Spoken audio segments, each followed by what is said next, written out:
Welcome to the Supreme Court Podcast.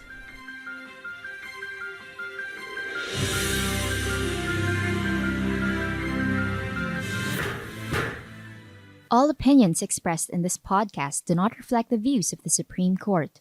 For clarity, the text of the decision prevails. For many Filipinos, purchasing real property for the first time is a significant life event. The journey to becoming a property owner, be it a house and lot in the suburbs, a piece of agricultural land in the province, or an investment in a condominium unit, can be both exciting and unsettling. While understanding the legalities and processes involved in acquiring real property may overwhelm most, observing due diligence is but necessary for both first-time and experienced buyers. The Supreme Court itself has constantly emphasized the need for real estate buyers to exercise prudence and due diligence in determining the status of titles of properties they wish to acquire. In the case of Manalese versus Estate of Spouses Ferreras, the court stressed that prospective land buyers must check both the title of a property and its records in the registry of deeds to avoid fraudulent transactions. The case involved two parcels of land in Angeles City, originally registered in the names of spouses Narciso and Ofelia Ferreras under valid Torrens titles. Years after the passing of the spouses Ferreras, a certain Karina Pinpin was able to procure titles to the properties using an affidavit of loss that declared lost the owner's duplicate copies. Pinpin managed to have owner's duplicate certificates of titles issued in her name, even if the original ones were never actually lost. By virtue of the reissued titles, a deed of sale was executed in 2009 between the spouses Orencio and Eloisa Manalese on one hand and Pinpin on the other. Pinpin presented to the Manaleses two certificates of title purportedly showing that both deceased spouses Ferreras signed the deed of the property sale in her favor. The properties were later transferred to the Manalese spouses, who claimed to be buyers in good faith and for value. When the estate of Narciso and Ofelia Ferreras discovered the unauthorized transfer, it filed a case to nullify their issued titles, claiming that the two properties still belonged to the estate. The Manaleses countered that they were innocent buyers who relied on clean titles and had no knowledge of the fraud. In purchasing real property in the Philippines, what should the considerations be of a buyer acting in good faith?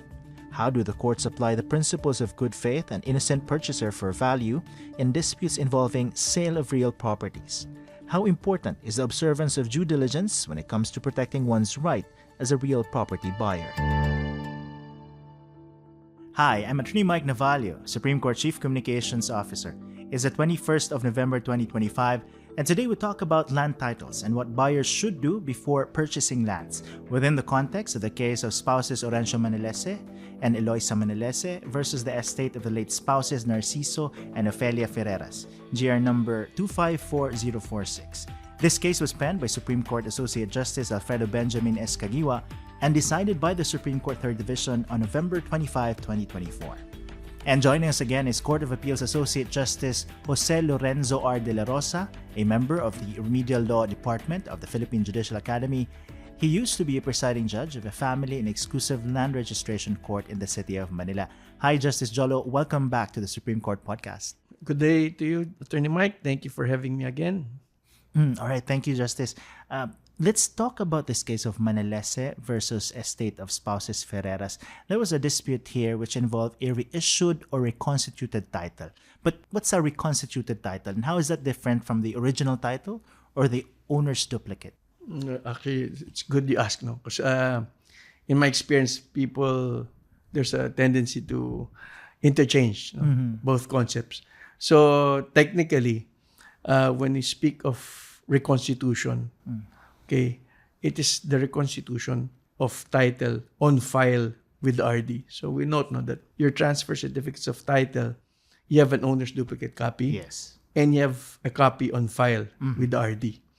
So when we speak of reconstitution, I mean, because sometimes, of course, we know in our cases that it's not the title of the pleading that governs, but the prayer. But they would always pray for reconstitution of the owner's duplicate copy of title.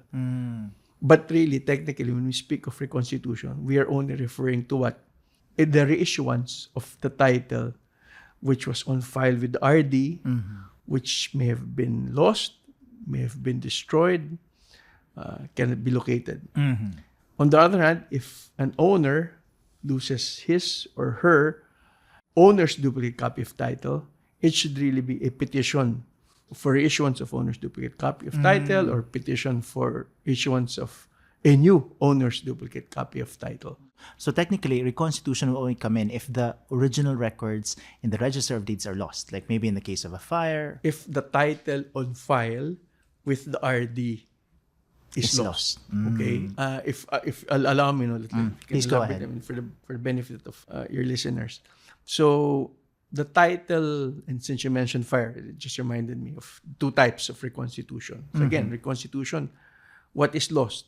What is lost or destroyed, and from my experience, what may have been eaten by termites, okay, you have the remnants that are there, is that on file, it's RD. Owner's certificate of title on file with the RD.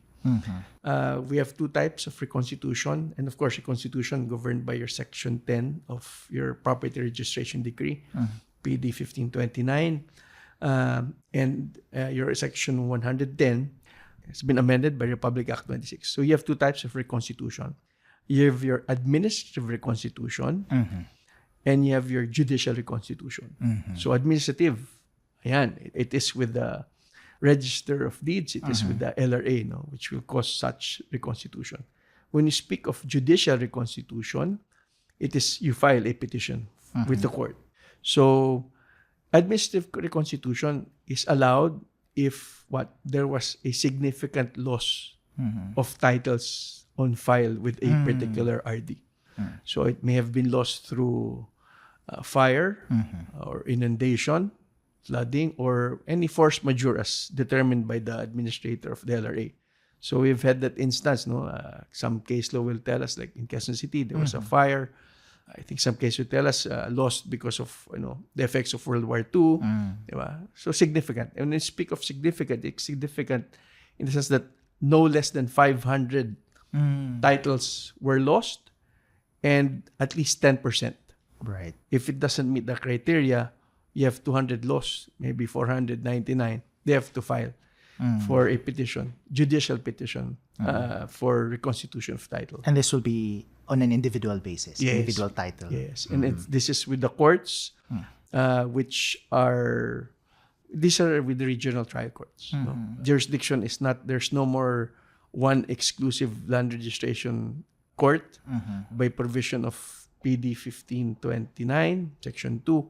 All regional trial courts have jurisdiction to hear and decide cases for land registration and cadastral cases. In this case, for reconstitution of title. So in this case, in Manalese, how should we properly classify what happened here? What happened here was that there was a loss, supposedly, allegedly. There was the owner's duplicate copy was lost. So as in this case, Pinpin was able to have a new owner's duplicate title of the Spouses Ferreras, deceased Spouses Ferreras, issued, and title was issued in her name. And after title was issued in her name, this is what she presented to our petitioners in this case, Spouses Manalese, and for which they claim to be innocent purchases for value. And the question here, really, Justice, is if you are presented with the reissued title, is it enough to look at the reissued title? In general, what's the rule on this? Okay. If let's go first to Section 109. It's the provision in PD 1529 which deals with issuance of a new owner's duplicate copy of title. Okay. So the first task really for an individual is once you lose the owner's duplicate copy of title, is what? To make it known to everyone. Because really, possession of the owner's duplicate copy of title can bring about transactions. If you have a buyer or maybe you want the mortgage to property, what does the buyer ask for? Do you have the copy of the title? Owner's duplicate. So once you have a copy of title, really you can have transactions with it. Okay? So, as a matter of course, if one loses his or her title, Section 109 instructs us make a notice under oath, affidavit, okay, under oath, and have this annotated with the registry of deeds. Okay, and with the said annotation, everyone is notified that, the owner's copy of title is lost. So therefore, all those who deal this property, be on guard. You may have been dealing with something that was stolen, and what have you. So in this case, there were supposedly annotations of the lost title. Supposedly, the deceased, I want to emphasize the word deceased. Yes. The deceased spouses Ferreras lost the title, for which the corresponding annotations were made, titles involved in this case. And because of such, of course, the next step is, let's go to the steps. You file a notice under oath. This is registered. And it's not the RD which will issue the title. It has to be through a court proceeding. There should be a declaration by the court. No, your notice under oath is really a warning to everyone. But the RD will not, issue a new title. Yes. There must be a judicial determination that indeed. So you file a separate case for that. Yes, you have to file a separate case, for which you file a petition for reissuance of a new owner's duplicate copy of title, issuance of a new owner's, but definitely not reconstitution, as we mentioned earlier. Yes. So there must be judicial determination, and it's the court, after assessing the evidence, which will declare indeed the owner's duplicate copy of title is lost. RD, please issue a new owner's duplicate copy of title in favor of this person, the petitioner. So in this case, there were annotations. There was supposedly a court decision stating that indeed lost and ordering the RD to issue a new owner's duplicate copy of title. Okay? And once the RD issues a new owner's duplicate copy of title, the annotation should still be there. It's not automatic. It's because the annotations warned to the entire world that indeed it was lost. It's still there. You can only have this canceled if you file a petition for amendment or cancellation under Section 108. But it should be there. So in this case, Pinpin was able to successfully have a new owner's duplicate copy of title, supposedly because of a court decision. Well, I have my experiences in that in Laguna. Okay, and this was the basis for her to have it transferred in her name. So transferred in her name, and lo and behold, the annotations of what happened, the notice of loss, the court decision, should have been annotated on the title. It was not. And that was the duty of the Register of Deeds. It wasn't there. And it wasn't there, and this was really the cause, and eventually it was transferred to the Spouses Manalese. So this was the cause of Spouses Manalese telling that, hey, I looked at the title, it was clean. Now to answer your question, should you parties be careful with regards to reissued titles? So in this case, you can say that there was no notice. But what does the Supreme Court instruct us? It's not just the annotation on the title itself which should govern.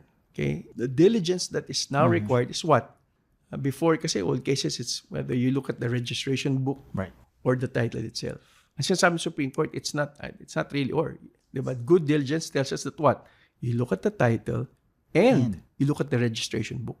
Because your registration book, that's the primary entry book. Okay, now it's computerized. You have your primary entry book. So the duty is on the buyer to look not just at the title, go to the Registry of Deeds, find out ano yung mga entries of title in that case. And of course, if there's a reissuance of title, be on guard. And in this case, there was also a suggestion of the Supreme Court. Look at the case. What happened to the case? Was there really a case? Right. Because years ago, I've had experiences wherein there was supposedly a case annotated, but tignan mo, wala yatang kasong There final. was no case, right? That's years ago, 20 years ago. And in this case, Justice, maybe let's just go through some of the telltale signs, so to speak, because the Supreme Court was saying this should have alerted you, right? For example, the sale of properties in this case was executed in 2009, but the supposed sellers had already passed away years earlier. So should this have alerted the buyers? Well, ganito, in the first place, should they have known that they were, and this is, of course, we're doing this for the benefit Yes. of of our titled landowners, or those who really want to spend their hard-earned money to buy real property, titled property, assured of their ownership. Well, in the first place, the spouses, I think the husband died in 1995 and the wife died in 2005. So maybe a cue for an individual release. When was the title issued? If it was issued 1970s, 1980s, I think you have to inquire whether the parties are deceased already. In the first place, really. The warning given by cases, as mentioned in this case of spouses Manalese, tell us that what? Diba? The first thing to note, taking from the case of spouses Bautista, Supreme Court tells us, the case of spouses Bautista versus Silva, as penned by Justice Austria, what is the diligence required? There's three duties, on the part of a buyer. First, what? They should find out if is the seller the registered buyer. The second test is, who is in possession of the property? Is it the seller? Diba? And the third, to determine, whether at the time of the sale, the buyer was aware of any claim or interest of some other person or any defect in the restriction of title, as well as the capacity of the seller. So in this case, if you are the buyer of the property and it's not the title holder who is selling the property, I think you should be on guard. Where is the title holder? If there's a disclosure that they are deceased, I think a buyer should find out when did they pass away. More so, who are the heirs of the title holders? Are they complete? Because we know, at the moment of death, property transfers to the heirs. I mean, just putting it, the children, they become co-owners of the property. Right. And if they're not buying it from all the co-owners, what they're buying is just a share. Yes. Not the entire property. So really, first thing I think a buyer should do, are you the seller of the property? Right. And even if you can show a title, you also look into how you obtain that title. Yes. How did you obtain such title? There's a suggestion here, Justice, that the Supreme Court is saying you should also look at the price for which the property was sold, because here there was supposedly a gross inadequacy of price. There was an undervaluation supposedly from 3.3 million to just 250,000. Okay, so one of the claims of the petitioners here, we're buying good faith. We bought this for value.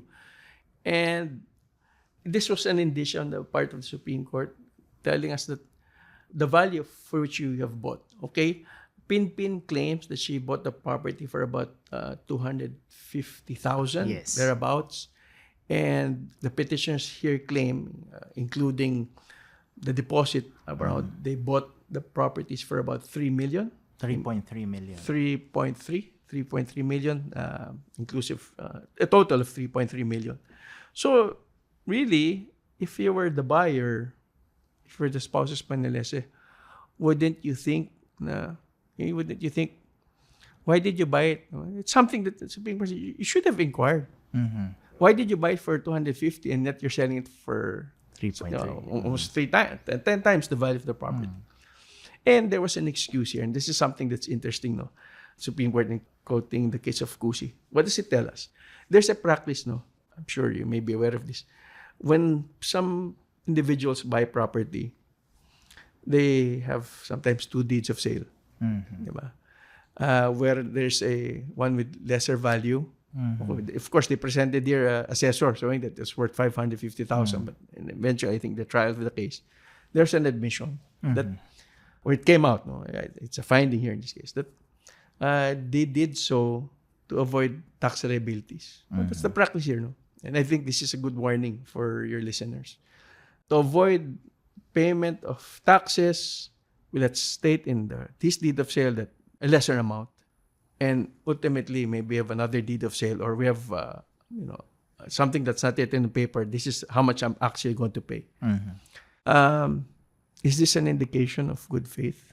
Sabi ng Supreme. What did the Supreme Court say? Who are you defrauding here? You're defrauding the government of taxes. Therefore, how can you say that you're in good faith? Right. So really, gross inadequacy in the price, there's nothing wrong with it really. But if it's really, its purpose is to defraud the government and really reasonable circumstances would impel you to inquire, and you did not do so, these are indices of really to erode the good faith, the supposed good faith of an individual. So, Justice, what key facts did the Supreme Court actually rely on to conclude that the supposed transfer of the Ferreras properties to Karina Pinpin was fraudulent? Of course, we discussed the price, we discussed the earlier death of the supposed sellers. But what were the facts that the Supreme Court really relied on to make that conclusion? Okay, they claim here that they're innocent purchases for value. We bought the property from Pinpin, title holder. She was in possession of the property, and where did they see Ferreras in this case? Okay, so we relied on title. Right. Maybe we've brought up yung curtain principle, mirror principle, and what does that tell us? Diba? You rely on title. These principles bring about the really strength to our torrent system. But what is the Supreme Court telling us? Supreme Court is telling us, in my view, is that you just don't rely on title, meaning the owner's duplicate copy of title. Okay? You should also what? Look, as I mentioned earlier, you should look at the registry itself. You look at the primary entry book. Because that is where you'll find out. That's where you will see the history of the case. And that's the diligence that is required. That is what will make you a buyer in good faith. Okay? Had the Manalese, spouses Manalese done so, they would have seen that there were entries that there were lost of claims of lost owners' duplicate copy of titles. It was made all in 1 year, and it would have aroused suspicion. So they didn't do so, and really a factor also in this case. Maybe jumping ahead. There was no negligence on the part of the Ferreras. They were still in possession of the owner's duplicate copy of title. They were not culpable or negligent in losing it.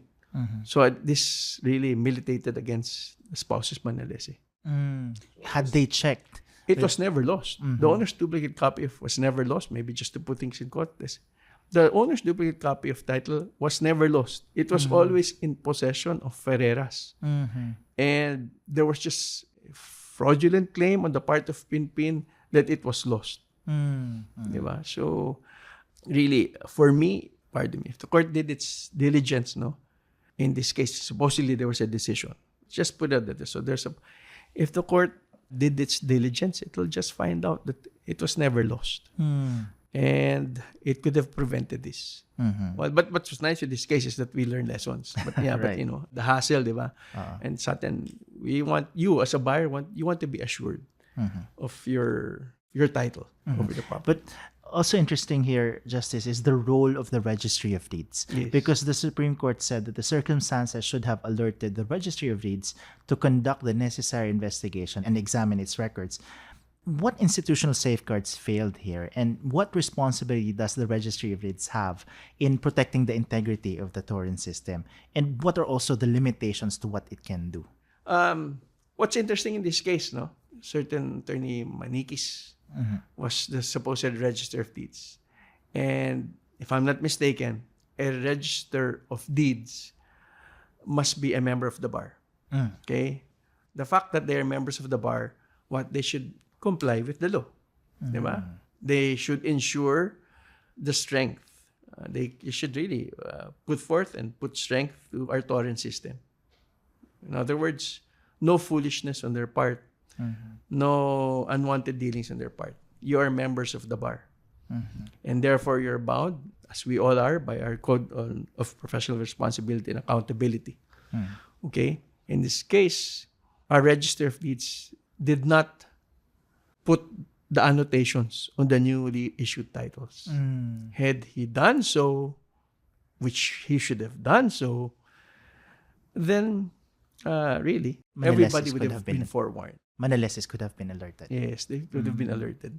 So really, it's what? Do your duties. Remember, that you're members of the bar. And as members of the bar, you have the duty to uphold this. I did mention that, Attorney Manikis, because what's interesting here in this case is that there was a referral on the part of the Supreme Court, Yes. the IBP. Yeah. Please investigate Attorney Miniquez because, you can see that there was wrongdoing in his part. There is possibly, not to say that there is, but there's possibly a violation of our CIPRA. No? So, and I think that's something that the courts should do. Something that I used to do really as a trial court judge. We should be proactive in that sense. If you know of any falsity, put it in your decision. Right. Refer it to the proper office. And Justice, what about the buyers who lose to fraudulent sellers?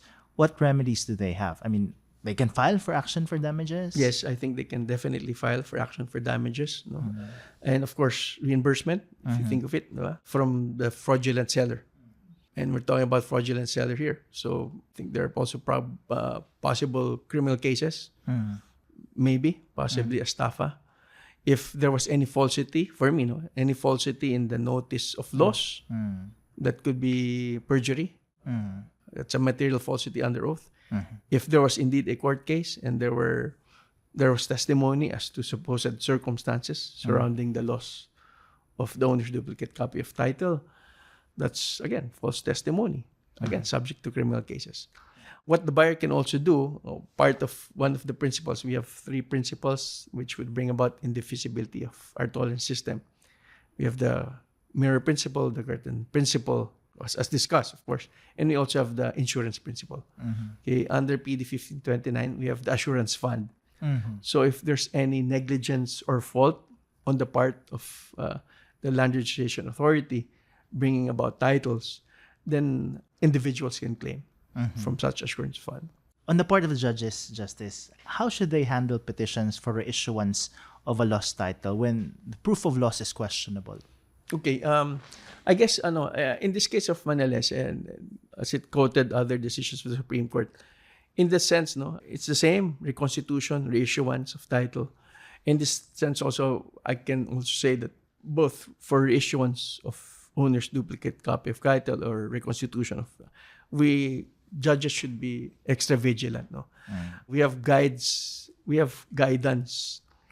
from jurisprudence. If I may say, I've read a lot of these cases, and sometimes we have siblings who inherited the property, and there's a dispute between them, and we have one sibling wanting to have his or her own copy of title, or maybe wanting to sell, supposedly they think, the entire property, but their share really. And they file a petition for issuance of a new owner's duplicate copy of title. We send the corresponding notices, and hold and behold, here comes sibling with the owner's duplicate copy of title. And the case of Alcazar versus Arante, as well as 2012 case, and related cases will tell us that what? If the owner's duplicate copy of title is not lost, the court never acquires jurisdiction over the case. Judgment is void. As a matter of fact, here in the Court of Appeals, we have a lot of cases for annulment of judgment under Rule 47. Coming from really what? Really lack of prudence in deciding cases for issuance of owner's duplicate copy of title. I've had an instance wherein one of the creditors filed the petition and really taking guidance, I'll tell you later, taking guidance from jurisprudence, we notified the registered owner. She never authorized the supposed attorney, in fact, and never authorized her agent to file the case. And the person was merely doing so because she wanted to get the property and because of the loan. Hence, we dismissed the case because it was never lost. So, what is the guidance really from judges and something that I've taken from jurisprudence? Okay, first and foremost, cases of Spouses Ramirez versus Registry of Deeds of Nueva Vizcaya. What does it tell us? It's a 2019 case. If it's the registered owner who's filing the petition, well then good. You have assurance. But nonetheless, you still have to, of course, that will go to the evidentiary matters. You have assurance. Okay? But what if it's a buyer of the property? In this case, you can say maybe what happened to Pinpin. It's a buyer, supposed buyer of the property. Yes, being a buyer of the property, they have interest to file the petition because you're the buyer. Rights have been transferred to you. But Spouses Ramirez tell us that what, and this is something I think judges should remember, is what? the registered owner, or in case of their death or absence, their heirs remain to be interested parties. They should still be notified of the proceedings. Right. Diba? If this was followed in this case of spouses Manalese, diba? The deceased spouses would have been notified because they're interested parties. Or if not, the heirs would have been notified, and it would have prevented that. So really, notwithstanding the fact that, yes, you're a buyer, you have interest to file the case, title holder is still entitled to notice. In the absence, the heirs are entitled to notice. Next, of course, usually what happens in this case, of course, notify all interested parties. As I've told you, it's just one of the stories that I told you. Na the title will come out. Okay, it may be burdensome, but you have your video conferencing. You may make use of that. Now, what happens usually, sometimes it's ex parte. There's no oppositor. Okay, and even if it's the title holder, the court, notwithstanding it being an ex parte proceeding, okay, that doesn't mean that the rules on evidence are suspended. Right. The court should satisfy itself first of your interest of the property, the facts and circumstances surrounding the loss of the owner's duplicate copy of title.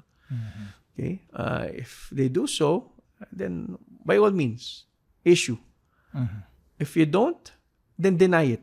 Because Supreme Court tells us, in the case of PBCOM versus Registry of Deeds of Benguet, there's no res judicata. If the witness is not sufficient, dismiss it. Right. Let them refile it with when they have a competent witness who's able to tell of the circumstances. And Justice, just to close our discussion, what should buyers keep in mind when dealing with reissued titles, or maybe even reconstitution titles, or suspicious non-transactions? What should they always keep in mind? Okay.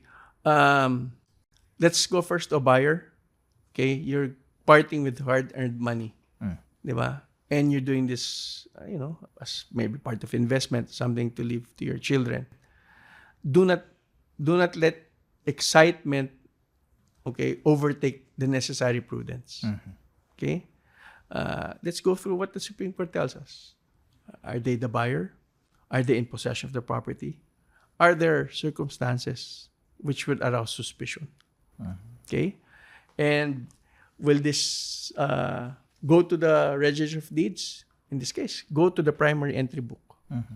If it's a reissued owner's duplicate of copy of title, be on guard. What were the circumstances surrounding the case? Maybe it can go as far as going to the supposedly decision rendered by the court. Yes. Okay? Which brought about, was there really a decision? Who filed the case in that regard? We can take into consideration the decision of the Supreme Court, diba? Aside from that, aside from verifying the origin, history of the title, engage the services of a geodetic engineer. Because sometimes you have cases, diba? You think you're buying the property, but it's a different property. There's overlapping of the property.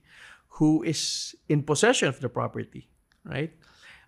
Conduct an ocular inspection of the property. Inquire from your neighbors, adjacent property owners, if indeed, if they hear of any stories, of any thing which would arouse suspicion or interest over the said property. Put up signs, for over the sale of the property. And of course, once property is titled in your name, and I take this really from my grandfather, and if I may say it in Filipino, ingatan mo ang owner's duplicate copy of title mo. Don't put it in a drawer. Don't put it laying around. Keep it. Because really, once you lose the owner's duplicate copy of title, and there's negligence on your part, your title may be defeated by an innocent purchaser for value. It's different if you're holding the owner's duplicate copy of title. So, all right. Thank you very much, Justice Jola. What a good reminder to everyone listening to be always on guard when dealing with your owner's duplicate title. Yeah, this is hopefully not for them to lose confidence, but sa akin, to exercise the necessary diligence. Right. There are so many things to fix with our land registration system. I understand their efforts in the Supreme Court to do this. So yes. Possibly in the next few podcasts, we can discuss that in the future. Yes. What the Supreme Court is doing to address this issue. It's something that has to be undertaken, really. All right. Thank you very much, Justice Jola. Thank you very much. Thank you. Mabuhay ka. Thank you.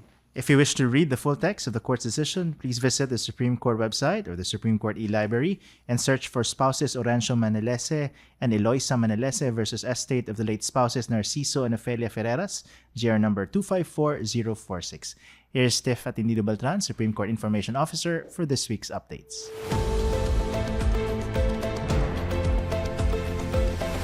From the Supreme Court of the Philippines, here's the latest. On Tuesday, the SC En Banc has ordered the respondents in the very urgent manifestation filed by former President Rodrigo Duterte and Senator Ronald de la Rosa to comment within 10 days. The manifestation was filed in connection with a petition challenging Duterte's arrest and the Philippine government's cooperation with the International Criminal Court or ICC. It alleged that Ombudsman and former Secretary of Justice Jesus Crispin Remulla has publicly stated that an ICC arrest warrant had already been issued against De La Rosa. The SC also denied the very urgent motion filed by Duterte and De La Rosa seeking to compel the production of the alleged ICC warrant, which Remulla claimed to possess according to various news reports. In another case, the SC has ruled that wealth acquired by a public officer during their time in office that clearly exceeds their lawful income is presumed unlawfully acquired and may be forfeited, even if registered under the names of other individuals. The SC's Third Division, through Associate Justice Japar de Maampao, upheld the forfeiture of properties, bank deposits, and investment accounts in the name of the late retired Lieutenant General Jacinto C. Ligot, as well as assets traced to him but registered under his wife, children, and relatives. The SC upheld the Sandigan Bayan's ruling, which found that the properties, deposits, and investment funds were unlawfully acquired. It noted that General Ligot's wife and children did not have independent income sources, but still owned properties and held significant bank and investment accounts under their names. The SC held that circumstances indicate that General Ligot was the true owner of the subject condominiums, even if the legal titles were in other people's names. Under Republic Act No. 1379, properties of public officers are presumed to be illegally acquired when they are manifestly out of proportion to their lawful income. Meanwhile, on November 19, retired Associate Justice Francis Hardalaza expressed optimism that the SC, under the leadership of Chief Justice Alexander Esmundo, can make speedy disposition of cases an achievable reality at the 19th Metrobank Foundation Professorial Chair Lecture held at the En Banc Session Hall in Manila. Organized by the Philippine Judicial Academy in partnership with the Metrobank Foundation, Inc., the lecture focused on Article 8, Section 15 of the Constitution, which requires the SC to resolve cases filed before it within 24 months. Justice Hardalaza noted that the SC has taken a significant step towards complying with a constitutional provision, citing reforms such as amended sections of the internal rules to speed up disposition of cases. He added that the court now has more resources at its disposal. Associate Justice Josep Lopez, in his closing remarks, said the court has determined that constitutional deadlines could now be observed for incoming cases without disrupting the disposition of older matters. He added that the lecture has provided context on the causes of delay, such as institutional factors, not only in the SC but in other parts of the justice system. On Thursday, Associate Justice Maria Filomena Singh delivered the welcome remarks at the United Nations Office on Drugs and Crime, or UNODC, high-level meeting on judicial integrity for South and Southeast Asia held in Makati City. Justice Singh highlighted that judicial integrity is not a mere philosophical ideal, but a living ethical commitment, which requires rendering decisions purely on law and evidence, unclouded by personal biases, political pressure, or corrupt influence, as well as courage to resist impropriety in all its forms. She also stressed that the rule of law thrives only when the public believes that justice is dispensed fairly. The two-day meeting, attended by Chief Justices, Deputy Chief Justices, and senior judicial leaders from across South and Southeast Asia, featured dialogues and sessions tackling judicial integrity issues. On Friday, November 20, the Office of the Court Administrator celebrated its 50th anniversary at the SC compound in Manila. The celebration was led by Court Administrator Maria Teresa Gomez Estuesta and the Deputy Court Administrators and other OCA officials. In attendance were Associate Justice Jose Mairas Marquez and Raul Villanueva, who were both former court administrators. Acting Chief Justice Marvic MVF Leonen attended the celebration. Also in attendance were Associate Justices Jose Mairas Marquez and Raul Villanueva, who were both former court administrators. Pursuant to Presidential Decree No. 828, as amended by Presidential Decree No. 842, the OCA was established in 1975 to assist the SC primarily in the exercise of administrative supervision over all courts, as prescribed by the Constitution. The Philippine Muslim Judges Association, or PMJA, held its inaugural national convention on November 13 and 14 in Sulu Province, focusing on the theme Fair, Equal, and Inclusive Justice, Essential Foundation for Peace and Prosperity. The two-day gathering brought together Court of Appeals justices, trial and Sharia court judges, and other court officials. It discussed the Bangsamoro justice system, the special rules governing Sharia courts, and recent developments on Sharia, procedure, and jurisprudence, followed by a session on procedures and cases in the CA. Chief Justice Alexander Esmundo led the Philippine delegation in attending the 12th Council of ASEAN Chief Justices meeting in Singapore on November 13 and 14. During the meeting, Chief Justice Esmundo passed on the chairship of CACJ to the Honorable Chief Justice Sundaresh Menon of Singapore, which marks his third tenure as CACJ chair since its founding in 2013. The CACJ meets annually to tackle issues of common interest and concern to member judiciaries. The Philippines hosted the 11th CACJ meeting in Cebu last year. You are now up to date with the Philippine Supreme Court. I am Tifa Tendido Beltran, Supreme Court Information Officer. And that's our podcast this week. Join us again next time for a detailed discussion of select cases decided by the Supreme Court. I'm Attorney Mike Navallo, your Supreme Court Chief Communications Officer.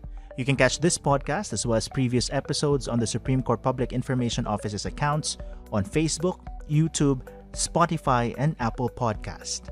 This podcast episode was produced by the Supreme Court Public Information Office, with Attorney Mike Navallo as overall in charge of production, Attorney Karen Martinez as supervising producer, J. Rempilio, executive producer, Tifa Tendido Beltran, producer, May Sibal, Attorney Ian Aldueso, Attorney Sheila Reyes, and Ramir Simbajon as researchers and writers, Brian Austria, Don Ryan Balza, and Vini Larario as audio editors, Lawrence Olanyo and Austin Aliscad as video editors, Bea Batong as graphic artist, and Tyke Flores and Jerome Batumalake as web editors.